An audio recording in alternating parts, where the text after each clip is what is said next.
Holmes.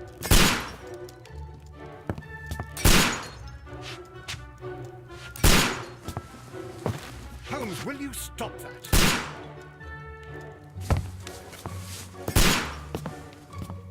You are utterly mad.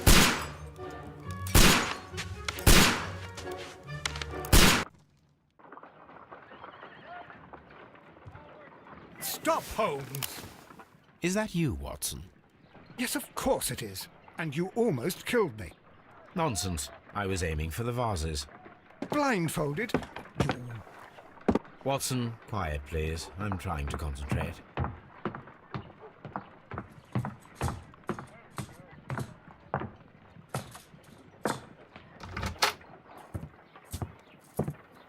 Ah, Lestrade. What is it this time? He can see me. Well, here it is, and it's a good one, Mr. Holmes. A gentleman by the name of Peter Carey, also known as Black Peter, has been murdered. A sailor, most probably. What happened here? Oh, Mr. Holmes, how could you? It's the only exercise I've had all week. A grateful client from Limoges sent me a vase collection this morning. I couldn't think of a better use for it. You're out of your mind. I missed 4 out of 10. Given you were blindfolded, that was very good. Can I have a try? Am I the only sane one here? I suppose that Watson is right, Inspector. A little brain work would be preferable now. Do please tell us more about Black Peter. Peter Carey, born in 1845 and 50 years old. An ambitious sort, he achieved much success in seal and whale hunting around Scandinavia. Retired in 1884 with a small fortune. He invested his money in a property called Woodman's Lee, near Forest Row in Sussex. It was where he lived for 6 years, and where he was found dead yesterday. Has the investigation already begun? Yes and no. In fact, this crime is so mysterious that I would prefer you to join me down there. Give me half an hour to prepare, Inspector. Take your time and join me there. I have to go through the yard first. The merry men struck again. What have they done this time? They robbed a powder reserve. I'll meet you at Woodman's Lee, Mr. Holmes. I should help Mrs. Hudson here. I also have several appointments that I must keep this afternoon. I shall go alone, then.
Mr. Holmes, I'm over here. Come on.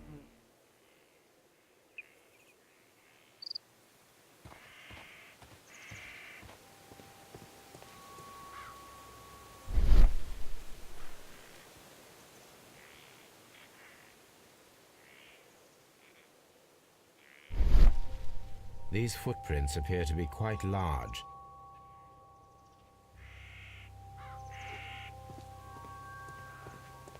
It seems that the garden was well maintained.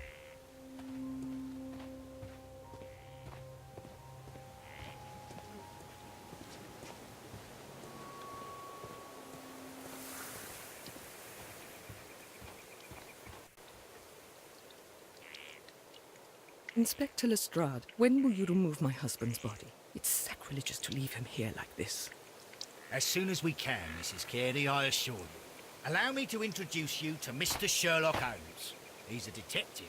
No doubt you've heard of him. I'll wait for you in front of the cabin, Mr. Holmes. My condolences, Mrs. Carey. Thank you, Mr. Holmes.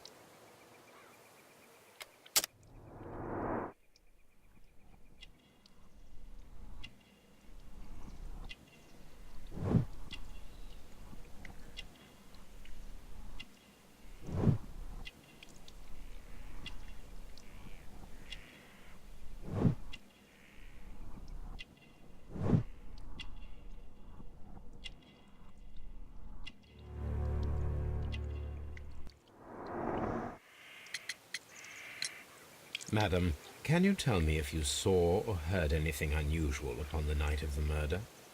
At 2 o'clock in the morning, I heard a terrible scream. But I thought nothing of it then. He would scream all the time when he was drunk. Can you please tell me what occurred on the evening of the murder? Well, Peter got drunk in the evening. He was in such a terrible temper. Usually, whenever that happened, he'd stay all night drinking in his cabin before passing out. Do you remember at what time you found your husband's body? In the morning, at around 7 o'clock, I noticed the cabin door was open, but I didn't go in to take a look, for I knew my husband would not have liked it. At around 10 o'clock, I dared to glance in through the door and, oh dear. Was your husband accustomed to receiving visitors? Oh, no, I don't think so. I mean, he didn't really have many friends. He lived quite an isolated life here, after his retirement. The garden is very large and well maintained. Do you employ someone to look after it? It is true, there is a lot of work, but my husband took care of it himself. You have indeed suffered a great loss, Mrs. Carey. Nevertheless, I believe it will be less of a burden for you soon. Yes. Life with Peter was never easy, but he was still my husband. He was different, wasn't he, when you first met him upon your return from Plymouth? Yes, Mr. Holmes. Oh, my goodness, but how do you know about that?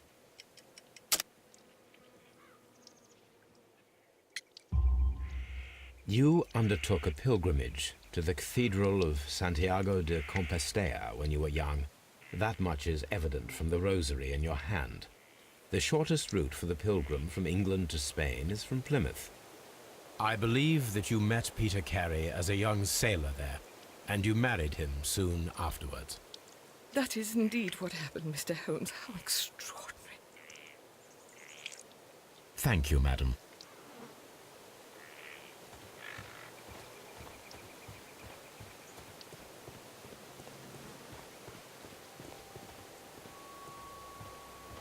Peter Carey's body is inside the cabin.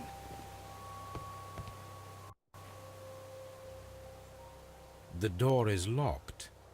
Wait just a moment, Mr. Holmes, and I'll open it. I locked it yesterday to ensure that no one should enter the cabin and tamper with the evidence. Ah, good thinking. Hello, hello, hello. What is it, Lestrade? It seems to me that someone has tried to force it, Mr. Holmes. Let me see.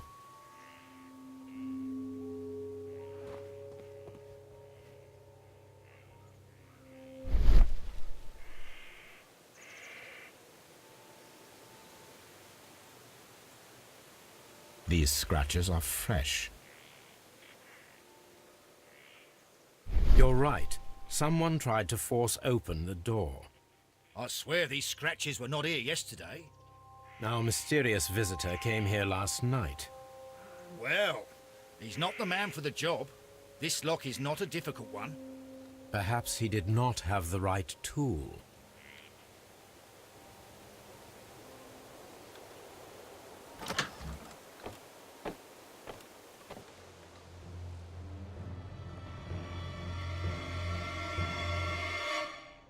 What a terrible way to die.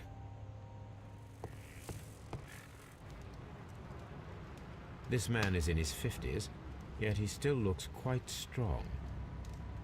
The weapon fully penetrated the body. The force of the blow was immense. Peter Carey was impaled to the wall by a whaling harpoon.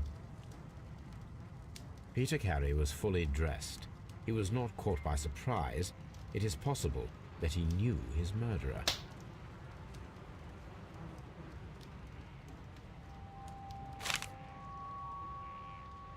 JHN are probably the initials of the owner of this notebook. The pattern of the blood stain indicates that the notebook was not lying on the floor prior to the crime, but it was dropped into the pool of blood after the death of Peter Carey. These abbreviations mean something, but what?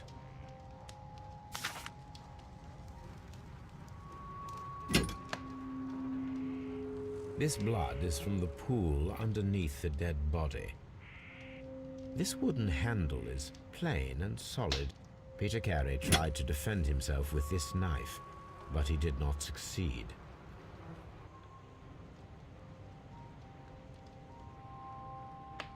Someone drank from this glass recently. Rum, a sailor's drink.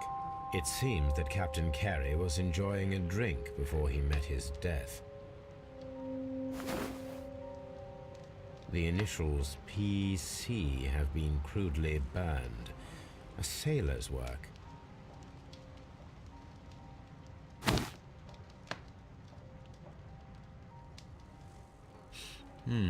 This aroma is familiar, but to recognize it, I must construct my associations in one picture.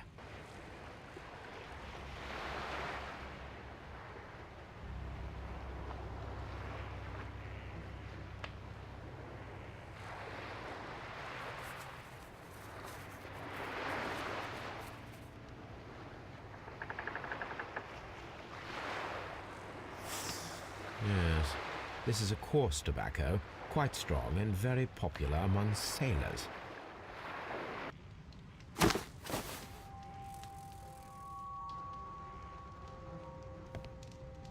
The Sea Unicorn. She was the ship that Peter Carey commanded.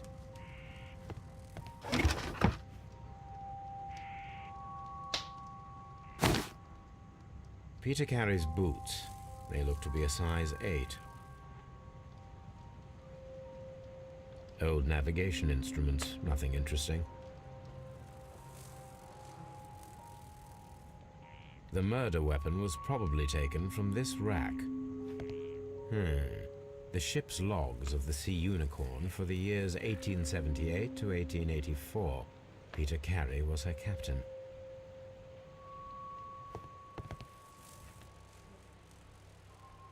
The tooth of a sperm whale, probably from one of Peter Carey's catches.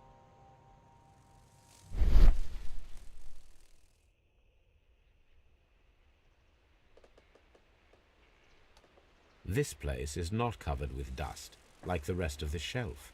An object was taken from here. It was larger than a book, a box or a small chest, perhaps.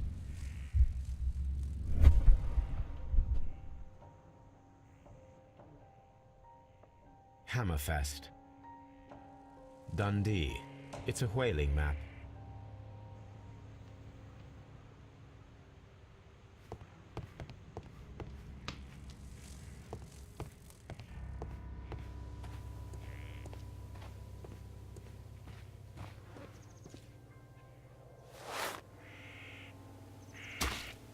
These boots don't match the footprints.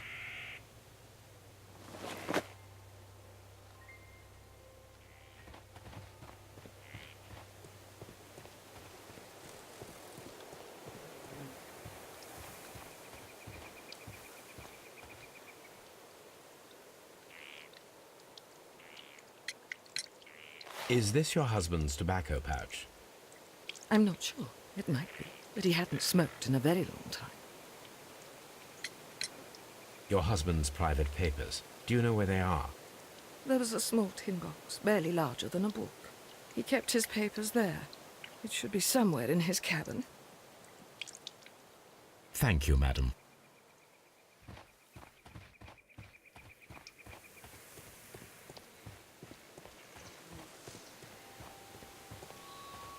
Have you finished inspecting the crime scene?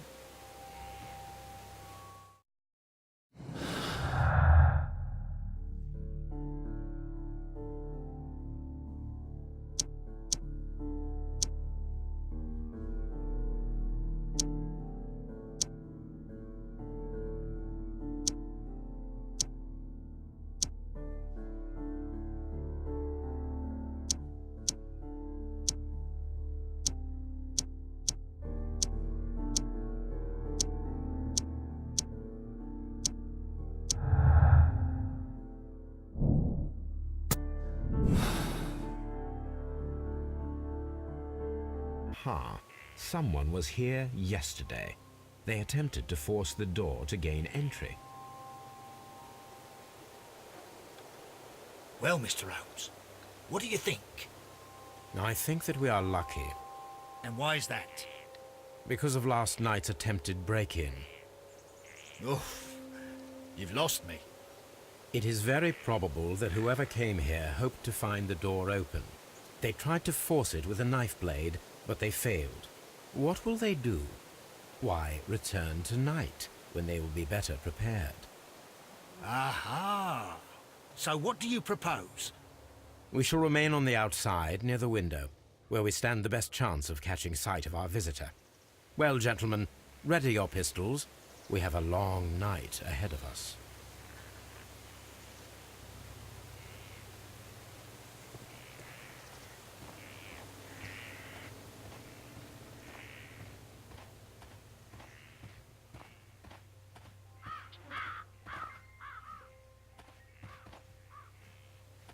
This looks like the perfect hiding place.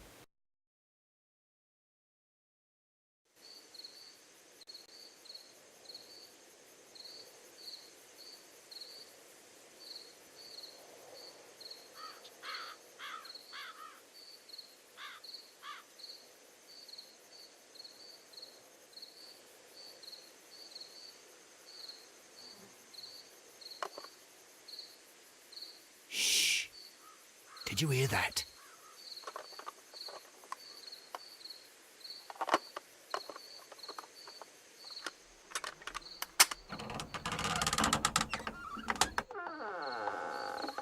There's someone there. I'm gonna collar him. I'll be right behind you.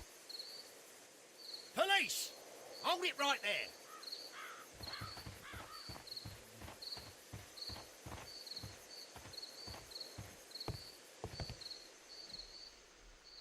All right, my fine fellow. Who are you and what are you doing here? You're detectives, I suppose. You imagine that I'm connected with the death of Captain Carey. I assure you I'm innocent. Innocent? And what are you doing in his cabin? Shall I tell you? You came to retrieve what you had lost after killing Peter Carey, but we were here waiting for you. What is your name? John Hopley Nelligan, but I didn't... Do you deny that you came here yesterday? No, but yes, it's just that I couldn't... I'm tired of this. Off we go to the yard. Tomorrow, I'll see that you're put in front of the judge. What? But you can't! I'm not... It's a terrible mistake! Enough. You can explain all of that to the judge. You're coming with me to the yard. But... In light of recent events, it seems evident that your coming here was unnecessary. All the same, I'm very grateful to you, Mr. Holmes. You are welcome, Inspector, but please don't be too hard on our young fellow. I would like to question him tomorrow morning.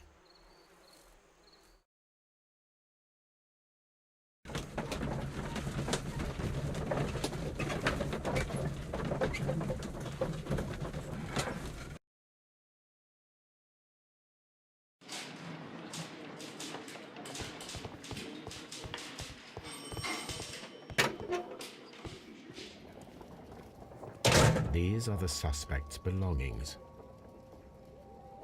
The notebook that we found on Peter Carey's cabin floor.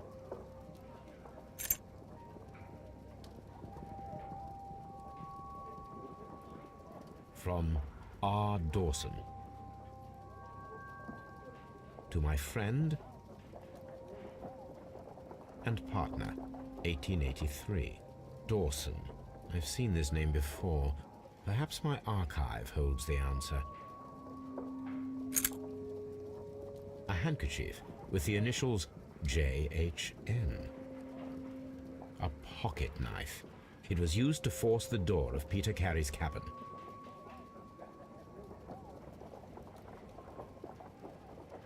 These abbreviations.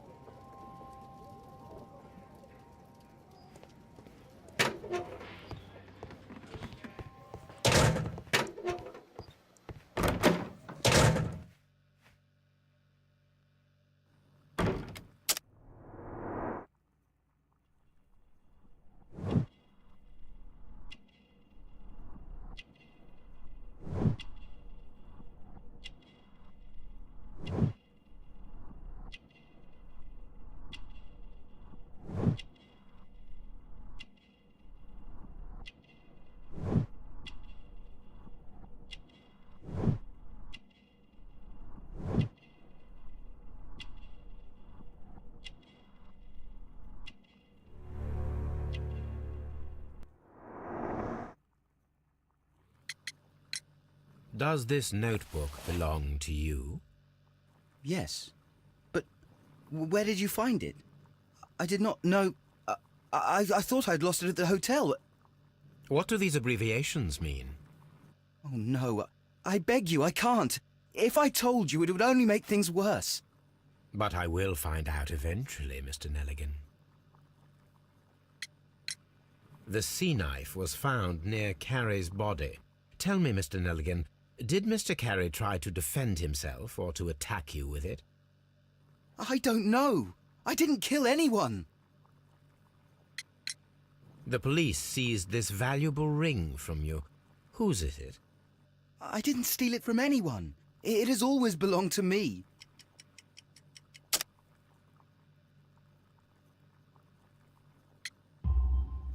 The ring's date of engraving is many years ago. You would have been a child then, hardly in any position to receive such an item from a partner. So, Mr. Nelligan, who is the true owner of the ring?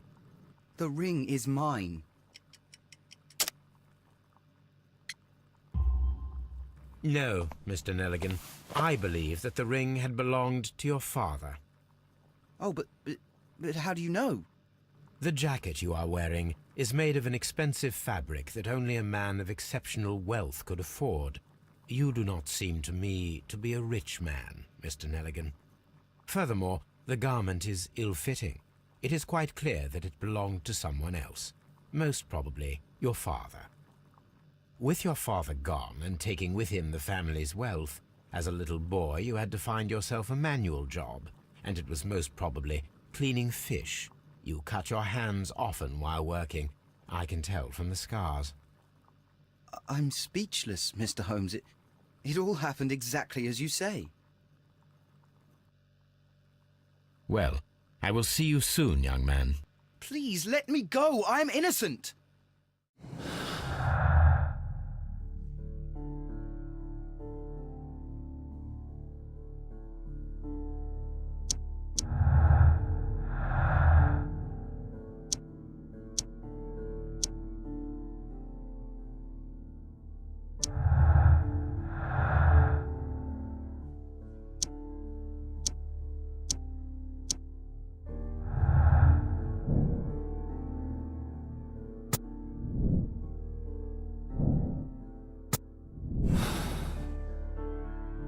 I need to stage a reconstruction. I am sure that Watson would be happy to oblige.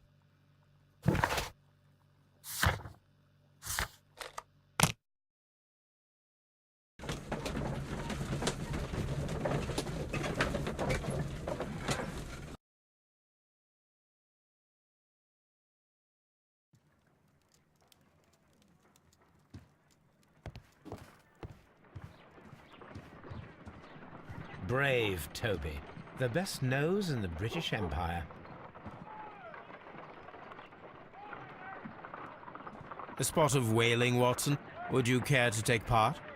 Are you serious? No, but we do need to clarify what happened on the night of Black Peter's murder. A reenactment, then? Is something bothering you? The sailor's knife, Watson. Why was it on the floor? Peter Carey attempted to defend himself? It is possible.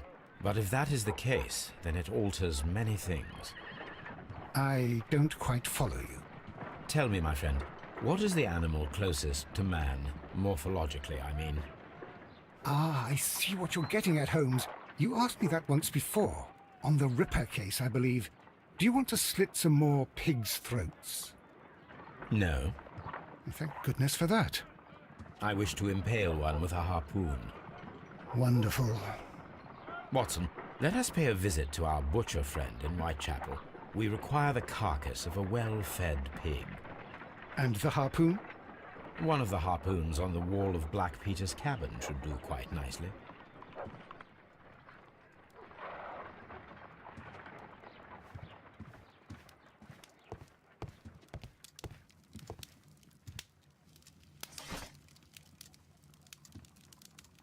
That is not the one I need.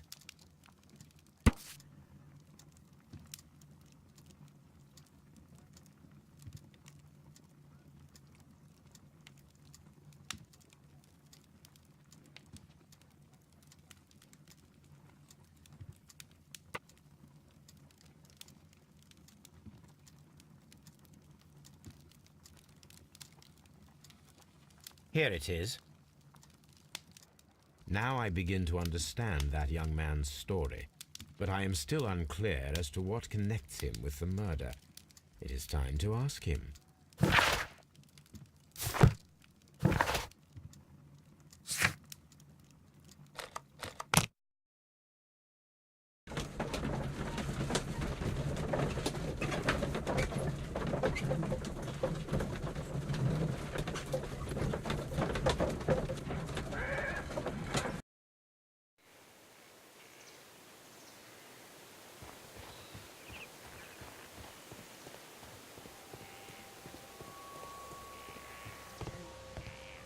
That should do it.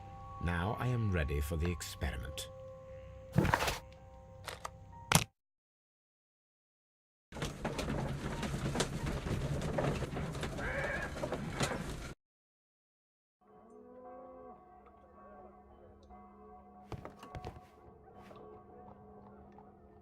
Well, here we are in the preparation room. I can't say that I like the smell of it much. What do you intend to do? To indulge myself in a little experiment. The challenge of lancing a pig's carcass with a heavy harpoon. A little experiment? Stand aside, Watson. This might be dangerous. I am not well practiced in this exercise, yet. Holmes, you should aim for the mark in order to perform the most reliable test.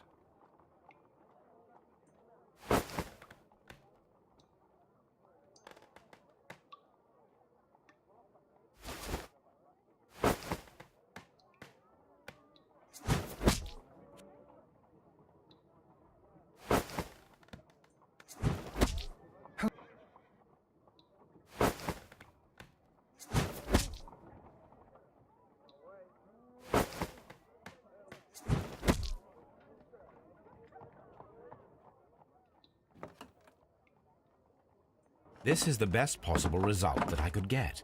Do you see, Watson?